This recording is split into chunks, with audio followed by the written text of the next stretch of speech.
I'd been asleep for maybe 40 minutes, the deep, dreamless kind you only get after a long week. When my phone lit up the nightstand like a flare gun, I'm 63 years old. I spent 31 years as a family attorney. My body still flinches at unexpected phone calls the way soldiers flinch at car backfires. Nothing good comes through a phone at 2 a.m. Not ever. The name on the screen stopped my heart for exactly one beat. Skyla, welcome back to Dad's True Revenge. Grab your snacks. Get comfortable and remember the people in these stories had every chance to behave themselves. They just chose wrong. Drop a comment and be sure to subscribe. You're going to love it here. Not Anthony, not his wife Natalie. My granddaughter, 8 years old, calling me from what I assumed was her own bed in their house in Marietta, Georgia, a quiet suburb of Atlanta where the lawns are too perfect and the smiles are too practiced and everything looks fine until you look closer. I answered before the second ring. Skyla, baby, what's wrong? The sound she made wasn't crying. Not exactly. It was the sound a child makes when they've been crying so long they've run out of the wet part. Just breathe, shaking breath like a car engine that won't quite turn over. Grandpa, she said my name like it was the only word she had left. I was already sitting up, already reaching for my glasses, already calculating. Old habit. 31 years of family law teaches you to do math in your head before your feet hit the floor. Distance. 6 hours by car. 45 minutes by plane. Time 20 for this, but doing it anyway. I'm here, I said. I'm right here. Tell me what happened. They left. 2 words.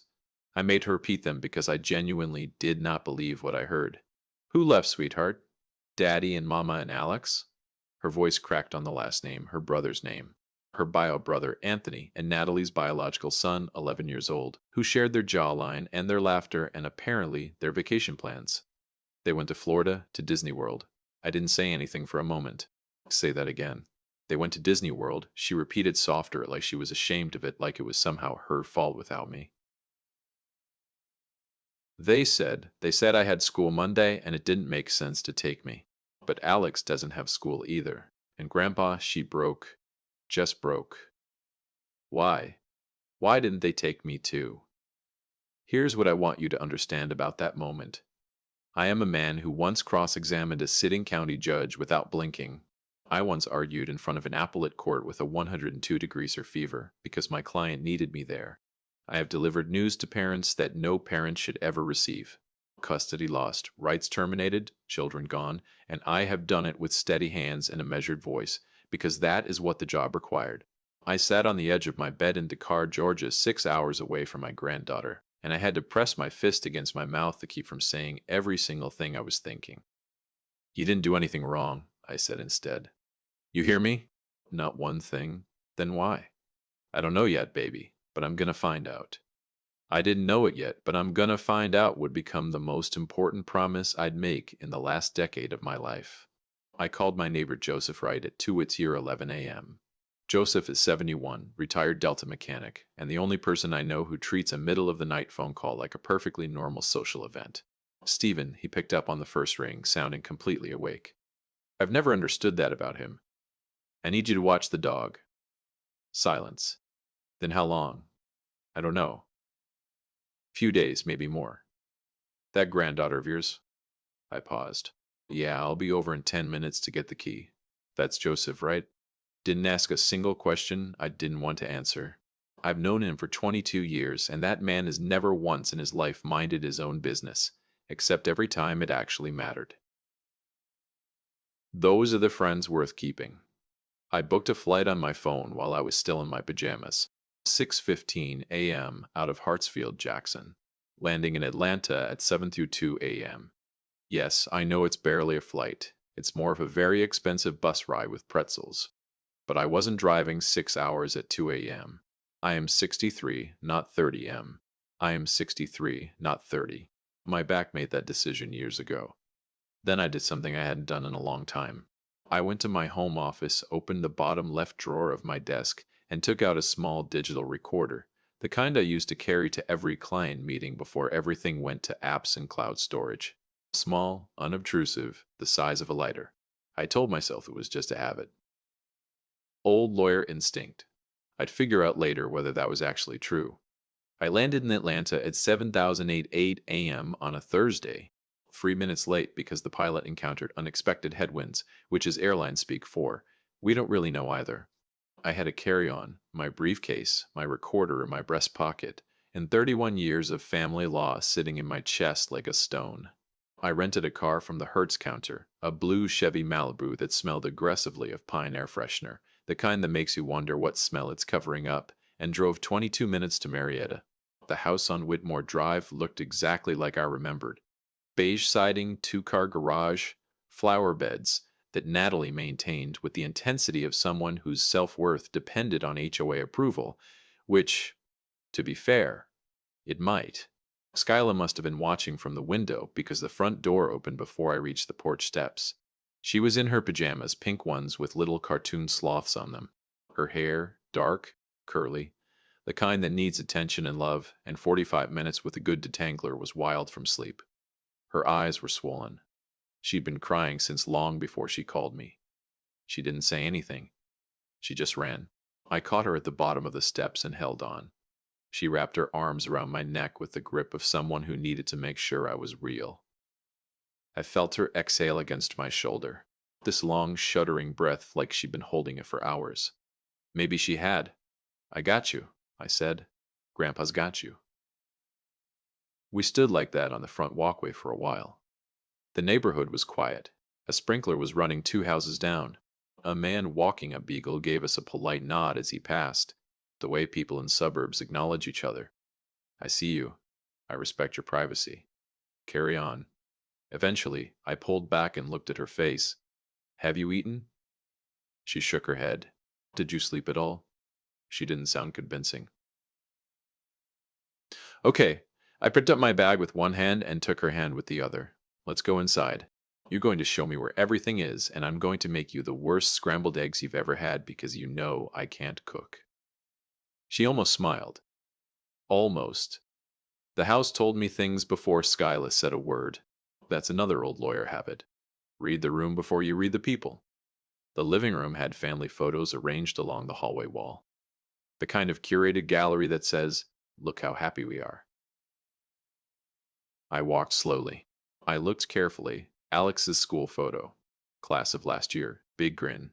Anthony's nose. Anthony and Natalie at what looked like the Grand Canyon. Alex between them, all three laughing. Alex's Little League trophy on the hallway shelf. Alex's finger painting framed, actually framed, on the wall beside the bathroom. I counted 11 photos in that hallway. You want to guess how many had Skyla in them? 2. One was her first day of school photo, slightly off center, like it had been placed there as an afterthought. The other was a group shot, a Christmas photo, where she stood at the far left edge of the frame, half a step behind everyone else, like she'd wandered into someone else's family portrait.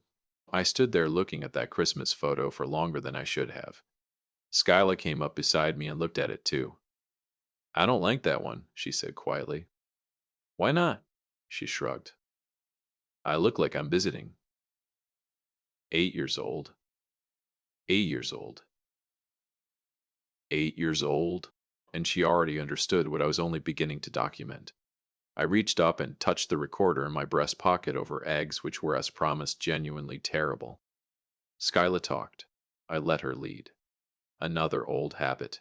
Don't interrogate a witness. Just open a door and stand back. When did they tell you they were going? I asked. Tuesday night after dinner. She pushed her eggs around. Daddy said it was a last-minute trip for Alex's birthday.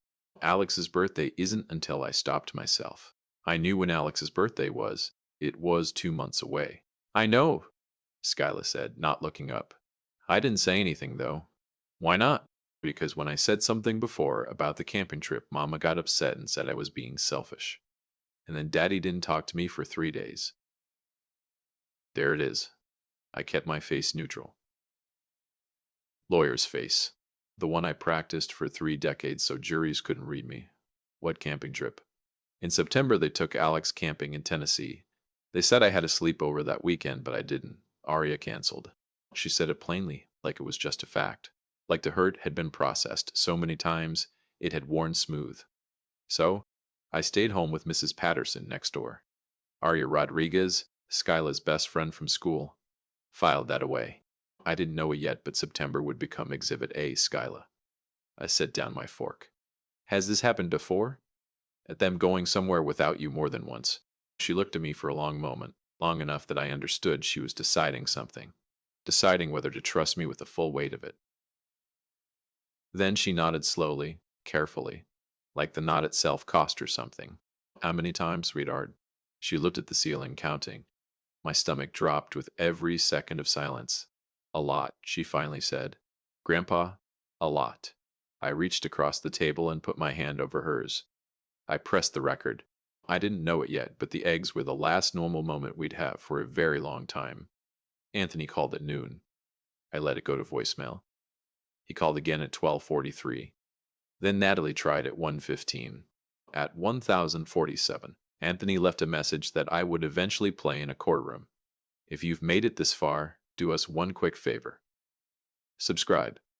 A lot of people watch without ever doing it, but it costs you nothing and means everything to us. Thank you genuinely. Anthony Hall, my son, my blood, the boy I coached through Little League and drove to SAT prep and paid 2 semesters of college tuition for before he figured out what he actually wanted to do with his life. Called my phone 4 times between noon and 1047 p.m. on that Thursday. 4 times. Not once did he lead with, "Is Skyla okay?" I want you to sit with that. I replayed all 4 voicemails while Skyla napped on the couch. Finally, mercifully asleep under the weighted blanket I'd found in the hall closet, the one she'd apparently dragged out herself sometime in the night. I sat at Anoni's kitchen table with my legal pad, my recorder, and a cup of coffee that was doing its level best to keep me functional, and I listened. Message 1, 12:02 p.m. Hey, Dad, it's me. I'm guessing Skyla called you. I figured she might. Look, it's more complicated than it probably seems right now. Okay, just call me back. More complicated, right? Like, differential calculus is complicated. As if leaving an 8-year-old home alone while you took her brother to Disney World was some kind of nuanced philosophical position requiring context. Message 2, 12:43 p.m. Dad, come on. Call me back. I know you're there. No, son, I'm here. There's a difference. Message 3, 1015 p.m. This one was Natalie. I want you to know that Skyla was completely safe. Mrs. Patterson next door knew to check on her, and we left her food and she had her tablet, and she left an 8-year-old with a next door neighbor on standby, like a houseplant, like something you water occasionally and hope for the best. I wrote no emergency contact designated. Child left without legal guardian present. 31 years of family law, people. It comes back fast. Message 4, 1:47 p.m. Anthony again. And this one was different. This one had Florida background noise behind it. Music, crowd chatter, the unmistakable sound of a theme park. A place designed to manufacture joy. My son was calling me from inside the Magic Kingdom to explain why his daughter wasn't there with him. Look, Dad, I need you to not make this into a whole thing. Skyla's fine. You being there is actually, it's great. She loves you. This works out fine for everyone. We'll be back Sunday. We can all talk then. Just keep her calm, okay? She gets dramatic. She gets dramatic. I set the phone down very carefully on the table. She gets dramatic. She's 8 years old and she called her grandfather at 2:02 in the morning because the people who were supposed to choose her chose not to. And the word he reached for was dramatic. I picked up my legal pad and wrote 3 words underlined twice. Pattern documentation, court. Skyla woke up around 3:30, hair everywhere, sloth pajamas rumpled, looking approximately 7 years old, and somehow also about 40. Kids who've been through hard things get that look. Old eyes and a young face. I'd seen it in courtrooms more times than I could count. You stayed, she said, like she'd half expected me to be gone. I told you I would. She sat up and pulled her knees to her chest. Did Daddy call? He did. Is he mad? Oh, the audacity of that question. Is he mad? No. The audacity of that question. Is he mad? No, I said he's not mad. How are you feeling? Hungry. Then quieter and kind of embarrassed about what that I called you. That I cried. She picked at a loose thread on the blanket. Mama says I'm too sensitive. I put my legal pad face down on the table. Skyla, look at me. She did. Calling someone who loves you when you're scared and alone is not too sensitive.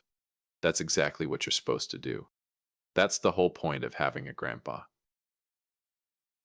I paused, and for the record, I cried in a courtroom once, full tears in front of a judge.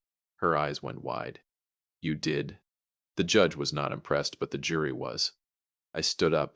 Come on, get dressed. We're not sitting in his house all day. Where are we going? Good question. I hadn't entirely figured that out, but I knew we weren't staying inside four walls full of lopsided photo galleries and the ghost of every trip she hadn't been invited on. We're going to get lunch. Real food, not my eggs. Thank God, she said. I laughed out loud. First time since I'd landed. We ended up at a place called Rosie's Diner on Canton Street in downtown Marietta. The kind of restaurant that's been there since before the highway was built and refuses to update its decor or its menu on principle. Vinyl booths, laminated menus, a pie display case with actual rotating pies inside it. Skyla ordered a grilled cheese and a chocolate milkshake with the confidence of someone who has earned it. And I ordered the meatloaf because I am 63 years old and I have made my peace with who I am. Our waitress, her name tag said Donna, which is exactly the right name for a woman in a diner like this, dropped off our drinks and gave Skyla a smile the way adults do when they can tell a child has had a hard time recently. You got a good grandpa? Donna asked her. Skyla looked at me. Yeah, she said. He's okay. High praise, I said. Donna winked and left us alone. Over lunch, I did what I'd been carefully not doing all morning. I asked questions slowly, gently, framed as conversation, not interrogation. But I'd be lying if I said the lawyer in me wasn't running a quiet deposition underneath every bite of meatloaf. Tell me about your school play, I said. The one in December. Your teacher sent me the program. You had a speaking part. Skyla's face did something complicated. You saw that? Miss Peterson emailed me a copy. Said you were wonderful. I had 7 lines, she said with the quiet pride of someone who'd memorized that number. I was the narrator. Were Anthony and Natalie there? The complicated thing happened on her face again. Daddy came for a little bit, she said carefully. He had to leave early because Alex had hockey practice, and Natalie. She stayed with Alex. I nodded slowly, kept my voice even. What about your birthday? March, right? You just turned 8 in March. We had cake. She said it simply. At home. Just us. Daddy got me a tablet. She paused. I heard him talking the night before. Mama said they should do a party, but Daddy said she stopped. You can tell me. She looked at her milkshake. Daddy said they'd done Alex's big birthday at Great Wolf Lodge last year, and they couldn't do big birthdays every year. It's too expensive. She said the last part in a slightly different voice, the careful, mimicking voice kids use when they're quoting adults without realizing it. So, we just had cake. Alex's birthday is in October. Skyla's is in March. That's 5 months apart. 2 different years, 2 different budgets, 2 different scales of celebration. And somehow the too expensive argument had landed entirely on the adopted child side of the ledger. I wrote nothing down. I didn't have to. Some things just burned directly into memory. Skyla, I set my fork down. Can I ask you something? And I need you to tell me the truth, even if you think it might get someone in trouble. Do you feel like in that house you and Alex are treated the same? Long pause. Donna refilled my coffee without being asked. The pie case rotated. A couple in the booth behind us argued quietly about whether to get dessert. Sometimes, Skyla said. Then, more honestly, not really. Can you tell me one more time that happened? Something different from what you've already told me. She thought about it carefully. That old soul face again, weighing which truth to trust me with. Family photos, she finally said at Christmas. We went to that place at the mall. The one with the backdrop and the matching outfits. She looked at me to make sure I was following. Mama picked red sweaters for her and Daddy and Alex. She forgot to get one for me. She paused. She said she ordered one, but it didn't come in time. So, what happened in the photos? I wore my school sweater, the blue one. Her voice was careful, measured, like she told herself this story many times and sanded down the edges. It's okay, though, Arya said. I looked the best anyway because I stood out. Good friend. The kind of friend who finds the bright side. Where are those photos? I asked. Did they get printed? They're on the wall in the living room. I thought of the gallery wall. 11 photos? Skyline 2. I thought of that Christmas photo. Her at the edge of the frame. Blue sweater half a step behind. Exhibit B. We got back to the house around 500. I'd stopped at a CVS and let Skyla pick out whatever she wanted. Nail polish, Gummy bears, one of those little activity books with word searches and mazes, and she'd done so with the careful restraint of a child who'd been taught not to ask for too much. That broke something in me a little, that careful restraint. While she set herself up at the kitchen table with her word search and her gummy bears, I went to the hallway. I stood in front of that gallery wall for a long time. Then I took out my phone and I photographed every single image, every frame, every caption, every careful arrangement.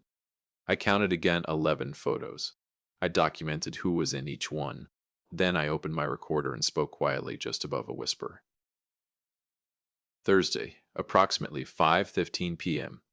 Whitmore Drive, Marietta, Georgia. Subject: familiar photo documentation in the Hall residence. 11 photographs displayed in main hallway. Child Skyla appears in two. In one, she is visually separated from the family unit. In the second, she is wearing clothing inconsistent with the rest of the family, suggesting she was not originally included in the planning of the photographic session. Both images placed in low traffic visual positions relative to the other photographs. I clicked it off, walked back to the kitchen, sat down across from Skyla, who was frowning at her word search with tremendous concentration. Grandpa, she said, not looking up, is parallel spelled with two L's or one? She circled it triumphantly. Then are you going to make me go back when they come home Sunday? I looked at her. She asked it so casually, like she already knew the answer might be yes, like she'd built an entire emotional infrastructure around preparing for the answer to be yes. I don't know yet, I said honestly. But I want you to know something. She looked up. Whatever happens, whatever I decide, whatever any adult in your life decides, I want you to know that you are not an afterthought. You are not an inconvenience. You are not a blue sweater in somebody else's Christmas photo. I kept my voice steady. Lawyer steady. You are the whole point, Skyla. You understand me. She stared at me for a long moment. Then her chin wobbled just once. She stopped it. Okay, she said softly. Okay, I said back. She went back to her word search. I went back to my legal pad. I didn't know it yet, but Sunday wasn't going to go anything like Anthony was planning. He called again at 7:52 p.m. This time I answered Dad. The relief in his voice was immediate. Then cautiously, how is she? She's fine. She's here. She's safe. I paused. No thanks to anyone currently in Orlando. Silence. Dad. Anthony.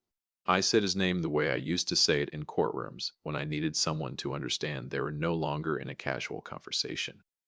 I'm going to ask you a question, and I need you to answer it honestly. Okay. When is the last time Skyla was included in a family trip? Long pause. Longer than it should have been. The length of that pause told me everything. We took her to he stopped. Started again. Last summer we went to another stop. It's been a hard year financially, Dad. You don't understand the camping trip. I said September, Tennessee. Alex went. Silence. The Christmas photos. I said she was in a blue sweater. More silence. Her birthday was cake at home. I said Alex's was Great Wolf Lodge. Complete silence now, the kind that has weight. Anthony. I kept my voice level. Measured a scalpel, not a hammer. I'm not calling you a bad person right now. I'm asking you to tell me honestly. When you look at what I just listed, what do you see? He didn't answer for a long time. When he finally spoke, his voice was different, quieter.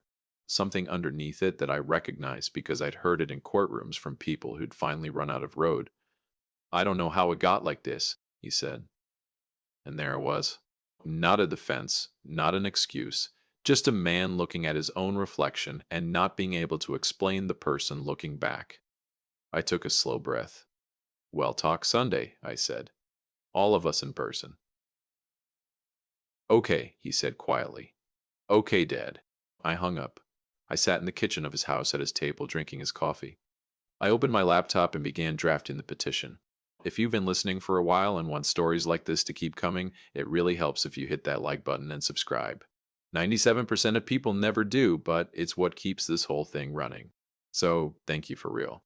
Anthony and Natalie walked through the front door at 4:17 p.m. with Mickey Mouse ears and sunburned shoulders and the fragile smiles of people who'd spent 4 days pretending everything was fine. Skyla was sitting at the kitchen table doing her word search. She didn't look up. That hurt more than anything I could have said. I watched it land on his face like a gavel. Hey, baby girl, Anthony started. She can hear you, I said from the doorway. Whether she responds is her choice. Natalie's eyes cut to me. Stephen, we should talk privately. We should, I agreed. But first, Anthony, check your mailbox. He frowned, went to the door, came back holding a manila envelope. The kind with a little metal clasp that means this is official and you should sit down.